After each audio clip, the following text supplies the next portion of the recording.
Alors, Monsieur Saint-Lô, vous me posez une question notamment sur l'évolution de la procédure juridique avec un monsieur que je n'ai jamais cité le nom en conseil municipal, donc je vais continuer à pas le citer.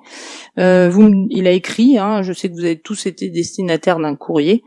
Vous me demandez quand est-ce que je vais lire son courrier, je ne le lirai pas, parce que je rappelle que c'est quelque chose qui est personnel. Je rappelle que les choses qui sont personnelles, nous sommes libres de les partager avec qui on veut. Pour ma part, je partage ce qui me concerne personnellement avec les gens que j'affectionne. Madame Salmon doit avoir une grande affection pour les gendarmes, puisqu'elle est allée partager avec eux, à 2 reprises, toutes les misères personnelles qu'on lui fait subir. Qui est donc cette personne qu'elle ne cite jamais, et quel est le contenu de la lettre reçue par les conseillers municipaux? Qui mieux que l'intéressé peut répondre à ces 2 questions? Est-ce que tu peux te présenter? Tout à fait, donc je m'appelle Philippe Sicot, j'ai 63 ans, j'ai été maître d'école dès l'âge de 19 ans et j'ai fini ma carrière 17 ans directeur à l'école du public art à Caen. Directeur comme Pierre Lefebvre? Oui, directeur comme Pierre Lefebvre, exactement, pas vraiment avec la même pédagogie. La boule au ventre, en fait, elle était liée aux méthodes très très violentes de Pierre Lefebvre. Je dois être honnête en disant que je n'ai jamais subi moi personnellement ces violences, mais par contre, quotidiennement, il y avait des gifles, il y avait des coups de règle, il y avait des tampons qui étaient lancés à travers la classe, et ça touchait mes camarades bien sûr, et moi j'étais très très sensible à cet état de fait qui était complètement anormal. J'ai contacté la Voile Bocage en faisant un texte en disant que c'était pas possible que pour les victimes, parce que les langues s'étaient déjà pas mal déliées sur le marché, dans les rues données, et j'avais des témoignages, cette fois-ci pas de la violence ordinaire que moi j'avais vue, mais de la violence vraiment beaucoup plus sévère. Et le hasard a fait que j'ai écrit mon papier le jeudi, et le vendredi, Madame le maire m'a téléphoné et on a discuté pendant 30 minutes de cette décision d'appeler l'école Pierre Lefebvre. Est-ce qu'elle connaissait le comportement de Pierre Lefebvre? Alors très sincèrement, je dirais que non. Je vais vraiment lui accorder le bénéfice du doute. Voilà, on a vraiment bien discuté, j'avais l'impression qu'elle m'écoutait bien et à la fin de la discussion, j'avais pu lui donner beaucoup d'exemples. J'avais cité des gens, des élèves qui avaient témoigné vraiment de fortes violences, pas l'ordinaire que moi j'avais vécu. On avait quand même une grosse quinzaine de témoignages, mais tous les plus horribles les uns que les autres. Et avec monsieur Didier Lebal, on a essayé de porter l'action au tribunal administratif, parce que ça nous semble vraiment impossible qu'une école porte le nom d'un maître violent. Au même moment que mon coup de fil, est arrivé en mairie aussi un courrier de Didier Lebal racontant sa mésaventures.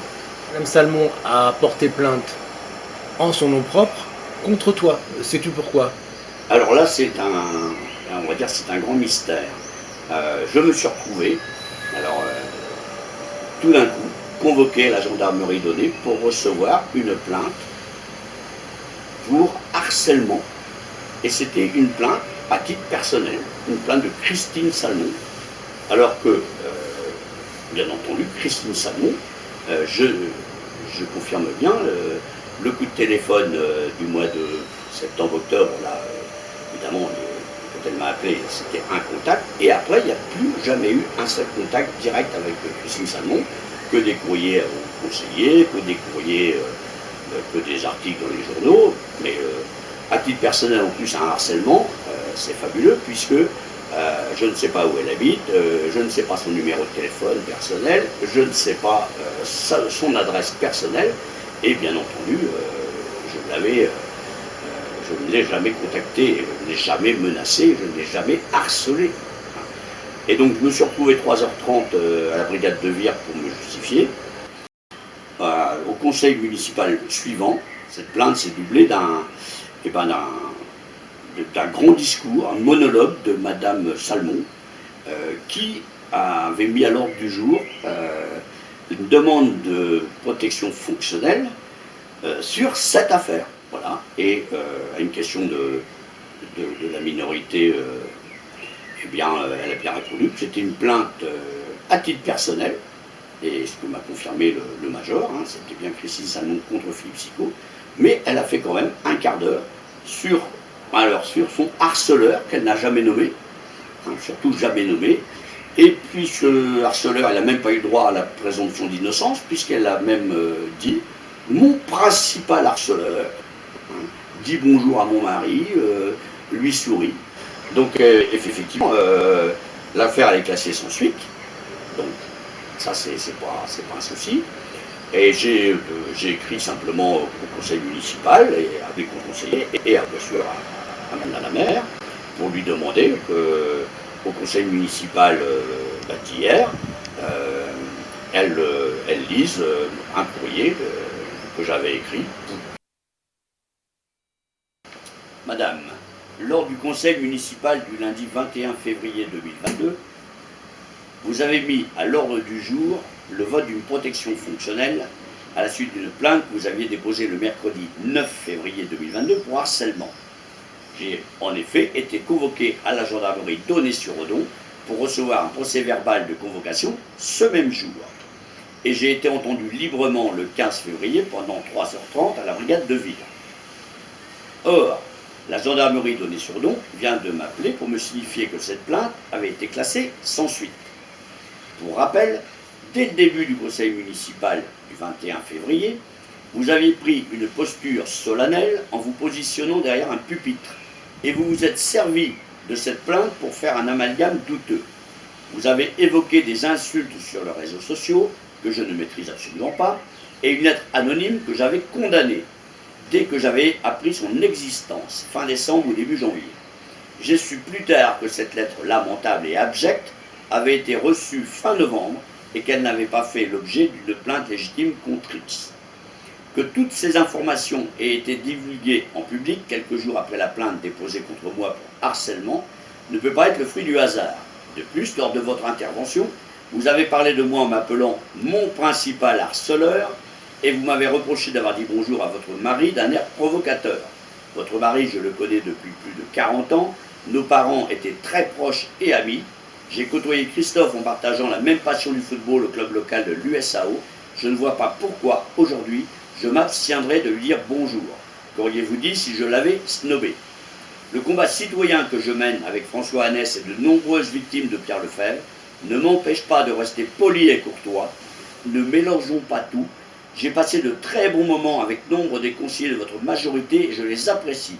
Par contre, en m'appelant mon principal harceleur, vous m'avez condamné sans attendre la décision d'un juge, et ce publiquement. En effet, cette plainte portée à titre privé, comme vous l'avez précisé en répondant à la question posée par Patrick Saint-Lô, vous avez décidé d'en parler en réunion de conseil municipal relayée par Facebook. C'est donc devant le conseil municipal que je demande réparation du préjudice que j'ai subi.